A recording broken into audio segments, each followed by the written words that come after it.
Czy park może się stać miejscem, w którym spotykają się trzy światy? Natura, sztuka i muzyka elektroniczna? W belgijskim Boom istnieje takie miejsce. Des Horre to dziś nie tylko teren rekreacyjny, ale też przestrzeń sztuki współczesnej i jedno z najbardziej rozpoznawalnych miejsc festiwalowych w Europie.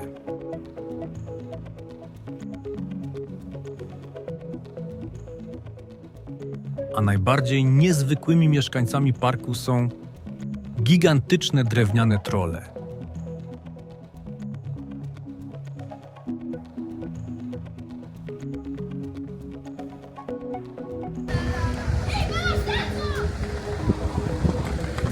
Ale tego też jedzie tutaj.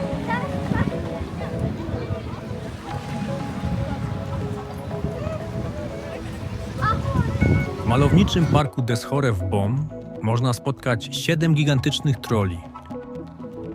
Una, Joris, Mikil, Kamiel, Arvid, Hannes i Nora, które jak strażnicy lasu czuwają nad odwiedzającymi. Te niezwykłe rzeźby z recyklingu, stworzone przez duńskiego artystę Thomasa Dambo, mierzą od 7 do nawet 18 metrów wysokości. Każdy troll ma swoją historię, zapisaną na kamieniach wokół.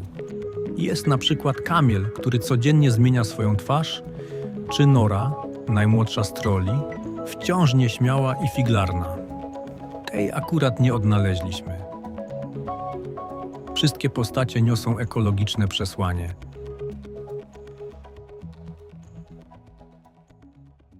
Skąd wzięły się trolle w Des Horre? Był to moment szczególny, 15-lecie festiwalu Tomorrowland, czyli rok 2019. Organizatorzy chcieli stworzyć coś trwałego, nie tylko scenografię na kilka dni, ale instalację, która zostanie w parku na lata. Duński artysta Thomas Dambo jest znany na całym świecie z tworzenia ogromnych rzeźb z materiałów z recyklingu. Jego projekty powstają często z odpadów, palet, starych desek, gałęzi. Ale to nie tylko sztuka ekologiczna, to także narracja. Każdy troll ma imię, charakter i rolę w swoim świecie. Des Horre powstała cała ich społeczność, coś w rodzaju ukrytej cywilizacji w lesie.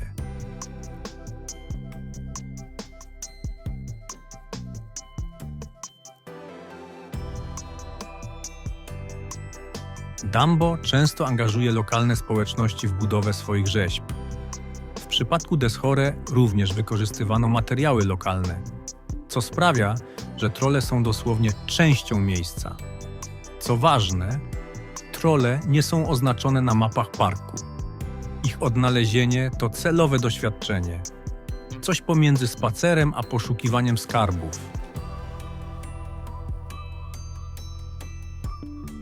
A ja mam buty. Możesz tata trzymać? No, jesteś przyszykowany? Tak. Możesz trzymać? Aha. Proszę? My również przeszliśmy kawałek tajemniczej trasy, gdzie w pewnym momencie nie obyło się bez ściągnięcia butów. Na szczęście było w miarę ciepło tego dnia.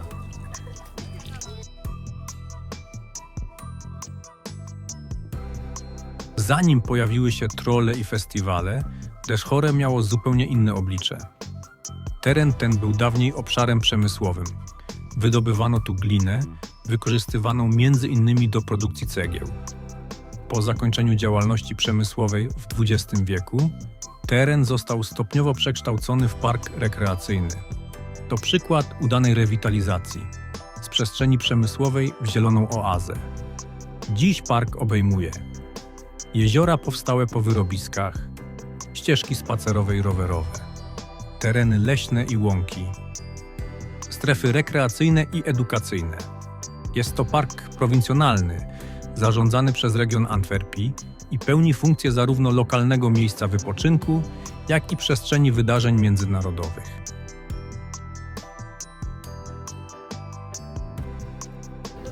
Tymek dzielny idzie. Dziękuję.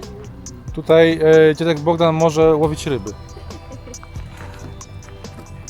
Nie. Ej, to... Chyba dałem stary kontrola.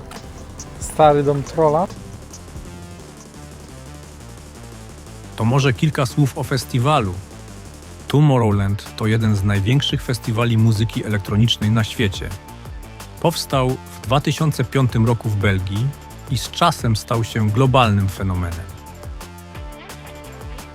Występują tam największe gwiazdy sceny elektronicznej.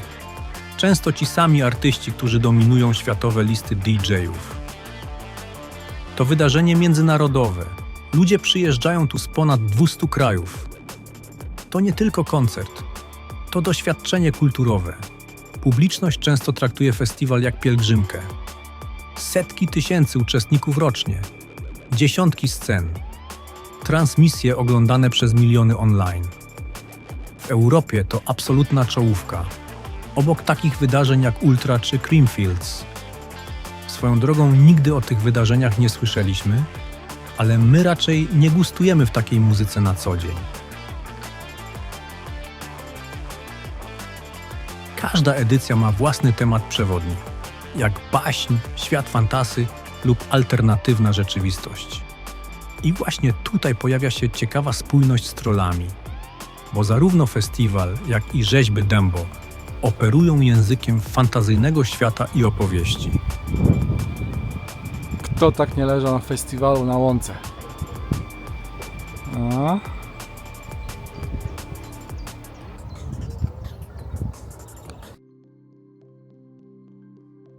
Deschore to miejsce niezwykłe. Z jednej strony historia przemysłowa i lokalna przestrzeń rekreacyjna.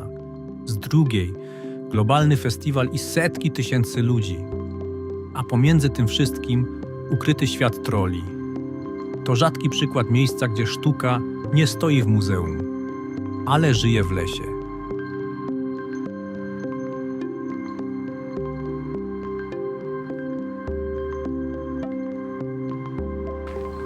Nie spodziewałem się, że będzie tak fajnie.